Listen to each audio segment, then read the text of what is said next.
Hello, fellow seekers. Welcome back to the Law of One Spiritual Advice Podcast. My name is El, and I return to read some Law of One quotes to you and share with you my opinions on them. So today we have a good one. This one is close to my heart and should be to yours because it is always a main lesson of all of our incarnations.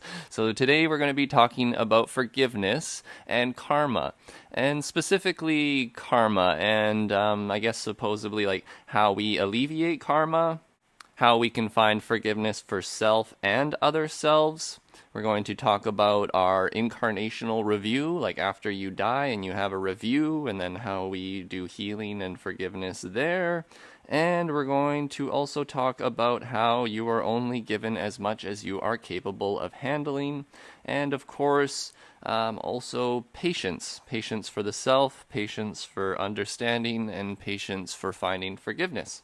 So if that sounds like that is interesting to you, then make sure you listen to the whole thing and we will muse together, my friends. So the oneinfinitecreator.com is my website where you can find links to all of this material, who we get from the LL Research Group, who provides it to us for free to serve us, and we thank them for that. So I will now read you a quote, and then I will share with you my opinions on what this all means. So this is from the Law of One, the raw material, and I'm going to start with session 34.4, where we are going to define what is karma. So the questioner asks in 34.4, "Thank you. Would you define karma?" Ra says, "I am Ra. Our understanding of karma is that which may be called inertia. Those actions which are put into motion will continue using the ways of balancing until such time as the controlling or higher principle which you may liken unto your braking or stopping is invoked. This stoppage of the inertia of action may be called forgiveness. These two concepts are inseparable." End of quote. So I don't think you need a lot of elaboration there. Believe it or not, Ra actually spoke in somewhat English language there that seems to make sense if you know what inertia is. It's sort of like as something gets moving, let's just say a car, you are driving from 0 to 100, and once you hit 100, you have inertia, you have movement. If you would like to stop that car, it is not necessarily easy to just stop on a dime. You need to hit the brakes and slowly stop and then stop. Anyways, point is that you can do that through forgiveness, right? As you have inertia moving forward, you're going to keep creating basically different scenarios that are having you interact with your karma, basically trying to get you to find forgiveness to trigger you until you finally forgive. And so that will basically just keep happening to you until you find forgiveness. So obviously we are wanting to not go into repetitious cycles of karma and not learning our lessons and just going around and around and around. So how do we alleviate karma? How do we forgive? Well, session 34.5, questioner asks, "Questioner, if an entity develops what is called a karma in an incarnation, is there then programming that sometimes occurs so that he will experience catalysts that will enable him to get to a point of forgiveness, thereby alleviating the karma?" Ra answers, "I am Ra. This is in general correct. However, both self and any involved other self may at any time through the process of understanding, acceptance, and forgiveness ameliorate these patterns. This is true at any point in an incarnative pattern. Thus, one who has set in motion an action may forgive itself and never again make that error. This is also breaks or stops what you call karma." End of quote. Okay, so basically, they're saying that if you understand, accept, and forgive at any time, and of course this has to be true understanding and true forgiveness. I know that a lot of times we like to just say to ourselves on the surface of things, "I forgive you."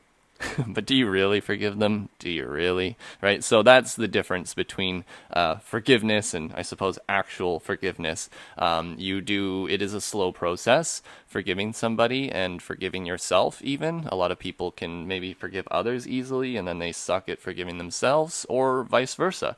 So, you have to figure out where you lie within that spectrum and be kinder to yourself and to others in terms of what you are expecting of others and expecting of yourself, because we need to be kind to ourselves and forgive ourselves, and only in forgiving ourselves can we stop these experiences from going around and around and around. And that doesn't mean necessarily that you're just stopping experience for the sake of stopping it. You want to move on to your next lesson, right? You don't want to just get stuck in this lesson over and over and over again.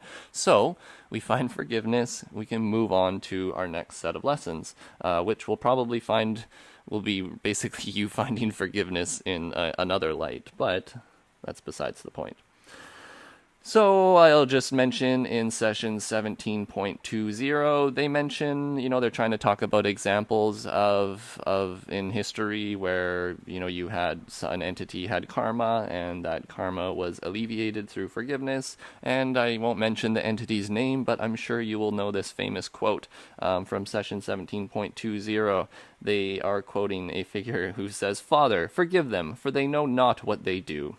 Ra states, "In forgiveness lies the stoppage of the wheel of action, or what you call karma." And so basically they're saying that that dull character who said those words, he, had created some karma in their lifetime in terms of apparently hurting another individual to the point of their death. And so he, had that karma. But only when he was upon the cross and basically about to leave this world, "Father, forgive them, for they know not what they do." That was a true forgiveness from the heart. It wasn't just the sake of saying, "I forgive you," so that they didn't have to reincarnate again in their density. They really did feel the forgiveness, right? So in that lies the stoppage of the wheel of action, or what you call karma. And we will go on to now forgiveness of self and other self. So this is a little bit complicated, and there isn't a super easy answer for it. I suppose someone has asked me before, if I forgive the other self, right? So say you're in some sort of whatever, like relationship with somebody, right? You have bad things happen, right? So you forgive the other person. What if they don't forgive you? Do you still have karma with that person? And I mean, to be honest with you, I don't completely know the answer. I would suggest that yes, if the other person is not forgiving you, then you probably will still have some karma with them. But you are only responsible for how sort of your perceptions and your feelings of the matter. Now, does that mean that you neglect doing your best to properly, offer what you can to that other person to allow them to forgive you easier? Like, can you maybe apologize so that they can easier forgive you? Yeah, probably you could do something like that. But say you've, really good intentions and you've really tried your best to forgive someone and to offer them some semblance of forgiveness so that they can, move on with their lives as well. But you are just finding that that other person is just really hard-headed and not wanting to forgive. Well, there isn't a lot you can do, right? Like I say, you can try your best to give them understandings that will allow them to hopefully try to forgive you. But if you try too hard to control the situation, controlling is a service to self polarity thing. You want to learn to accept and understand and forgive. And so, you can even forgive for the person not forgiving, right? Now you're feeling you're going to create karma with the other person because you want them to forgive you. And so you almost need to forgive yourself and forgive the other self for not giving you forgiveness. Isn't that quite the paradox, eh? So yes, free will is important in this scenario. You can only forgive from your perspective. The other self will likely forgive you, whether this lifetime or another lifetime, or after, their death and they have their life review. Maybe they find forgiveness at that point too, once they have the wider perception. You don't really know. All you really know is that, you can just try your best to forgive in a honest and deep manner, and if you can do that, then rest assured that you are, not creating disharmony. At least you are likely attempting to create harmony. I don't even know if I read the quote, so I might as well read it to you. Session 1812. Questioner asks, you stated yesterday that forgiveness is the eradicator of karma. I am assuming that balanced forgiveness for the full eradication of karma would require forgiveness not only of other self, but forgiveness of self. Am I correct? Ra answers, I am Ra. You are correct. We will briefly expand upon this understanding in order to clarify. Forgiveness of other self is forgiveness of self. An understanding of this insists upon full forgiveness upon the conscious level of self and other self, for they are one. A full forgiveness is thus impossible without the inclusion of self. End of quote. Right, so like I said, you can't really exclude anybody from the forgiveness equation. You have to forgive both yourself and the other self, and they themselves have to forgive themselves and you. Isn't that wonderful? And so I mentioned to you in that last little part about the incarnational review, and I thought that I should mention this because like I said, you sometimes think that you've forgiven somebody and you maybe really haven't. So maybe what we would do is when we pass along from this life, this third density, maybe you've heard, you go to heaven and you get to review your whole life. Well, apparently that is true. I mean, we can talk more technical terms. When you pass along from your third density yellow ray complex body, your indigo ray body, the form maker, as they call it, basically scoops you up, brings you into the indigo, which is like 6th density of unity. Time-space is more fluid. Basically, you get to be brought to this time-space portion of the universe where you are a being in space who can look through time instead of the opposite right now where you're a being in time. You can move through space. Anyways, it doesn't matter. The point is that you get to be in this sort of fluid state where you get to review your history, your incarnation. And in that review of your incarnation, you get to feel every action, thought, intention, whatever that you had towards yourself and towards others. You get to feel in your life how that rippled out towards every other self in connection with you. So not only you and your family and your friends, but even complete strangers. Like it's almost like, you are one, and so you are all those entities in a way, and you get to put yourself literally in their shoes and see what it's like to feel the consequences of your actions towards that other self. So what am I saying? Well, basically what I'm trying to say is that if you are in the review process and you're like the whole point of going through the review is to find healing for the self, and in that healing it's easier to find true forgiveness because sometimes we're just so hard-headed we cannot see it from the other person's perspective. We cannot see their perception that allows them to make the choices that they make. But now finally you're able to, in this review process, put yourself literally in their shoes and see how it is that they are thinking and they are feeling. And obviously everyone does things for a reason. So you're going to then basically it's going to be way easier to forgive other people when you get to know why they're feeling instead of just getting to assume bad intentions on their part and that they're just evil or something, right? So I will read you the section here. In session 21.9, Ross states, during the first portion of third density cycles, incarnations are automatic and occur rapidly upon the cessation of energy complex of the physical vehicle. There is small need to review or to heal experiences of the incarnation, as what you would call the energy centers begin to be activated to a higher extent. More of the content of experience during incarnation deals with the lessons of love. Thus, the time, as you may understand it, between incarnations is lengthened to give the appropriate attention to the review and the healing of experiences of the previous incarnation. At some point in third density, the green ray energy center becomes activated, and at that point, incarnation ceases to be automatic. So there is actually end of quote. There is actually quite a bit said in that. I guess the reason I read that to you was I just wanted to highlight the point where it states that the whole point of, at the beginning of like they say, at the beginning of third density experience, your lessons of love are very animalistic. They're very low level, right? You don't really know the lessons of love. You don't know that you have a need to love and to be loved and to trade and to they state a whole bunch of different basic needs that the self needs. So as you have those animalistic needs, your need for a review at the end of your incarnation isn't really necessary because you haven't really stepped into the lessons of love yet. And then once you get later into your incarnation, what they're stating here is that basically as the energy centers start to become activated, in other words, as you start to seek the creator and to open the chakras and basically to experience spiritual evolution and seek, you are then dealing with more, I guess, complicated matters of self and other self and lessons of love. And so at that point, you have a lengthened review process at the end of your life, which allows you to essentially heal all the experiences from the previous incarnation.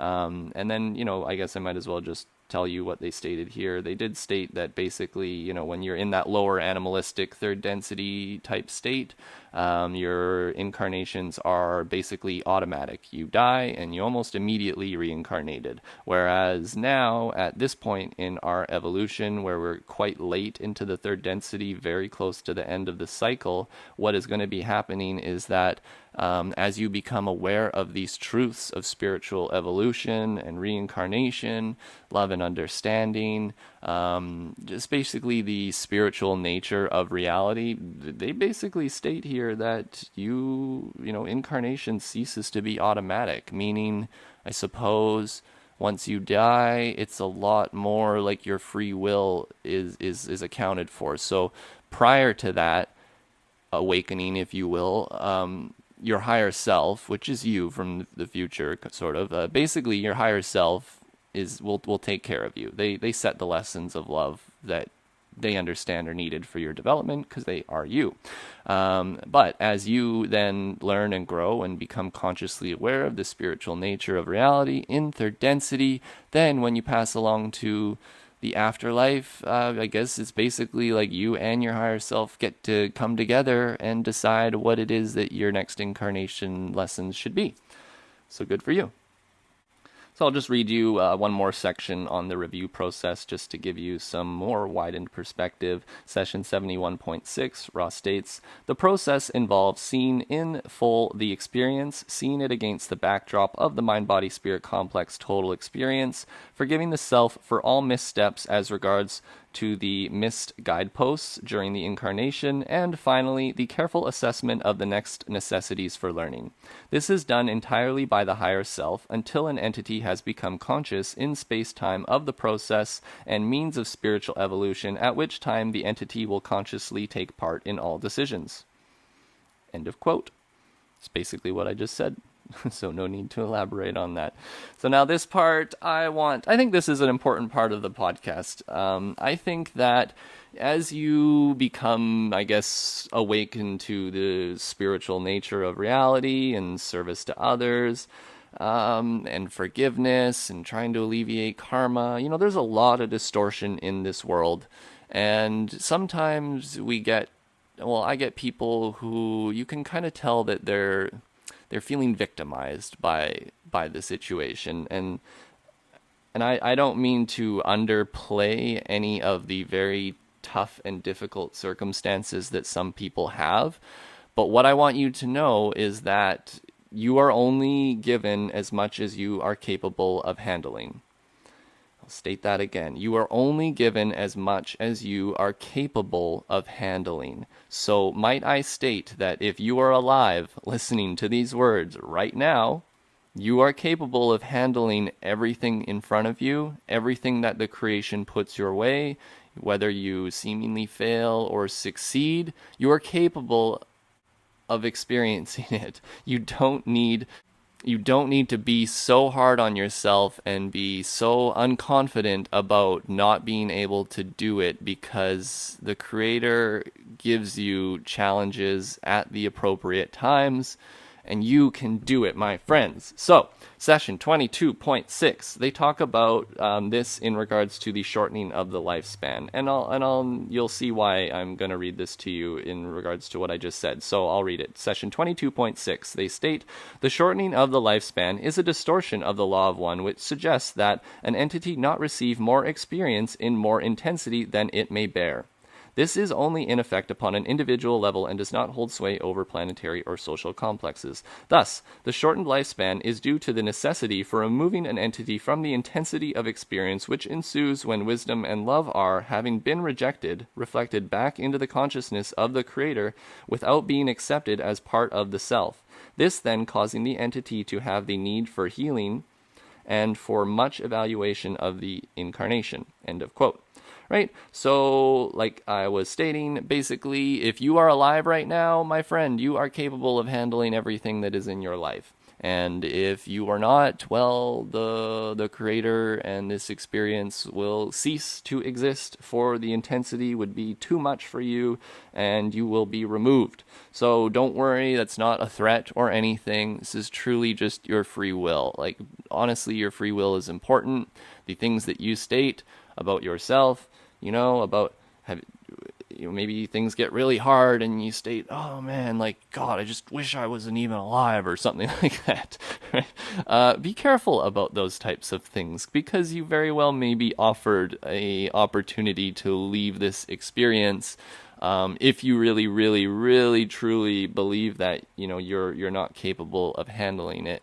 And I'm not even going to go into the S word because it's just stated that, right, like, if you're trying to leave here early, you never want to do that. Okay, the idea is that the nature of our illusion will provide that opportunity for you to leave if you need to be out of here.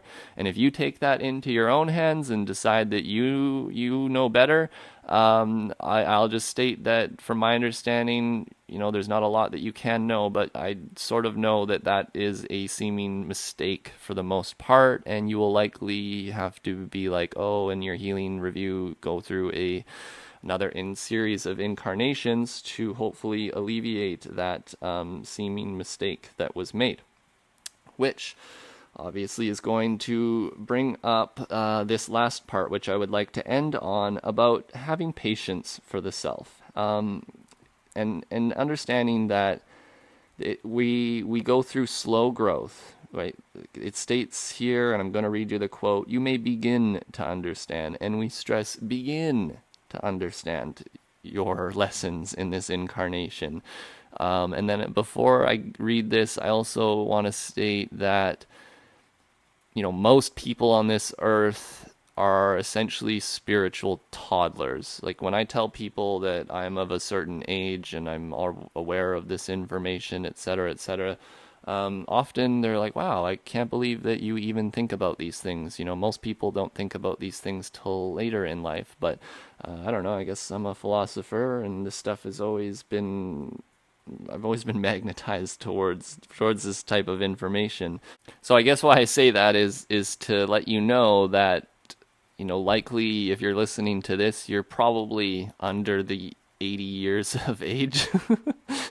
So, if you're even thinking about the things that are mentioned in this podcast and you're contemplating them on a daily basis, I just ask you to be kind to yourself and realize that you're quite further ahead than maybe a lot of people are. And it's not to compare yourself to others. This is just to give you a sense of comfort as you awaken to these spiritual principles and reality of life.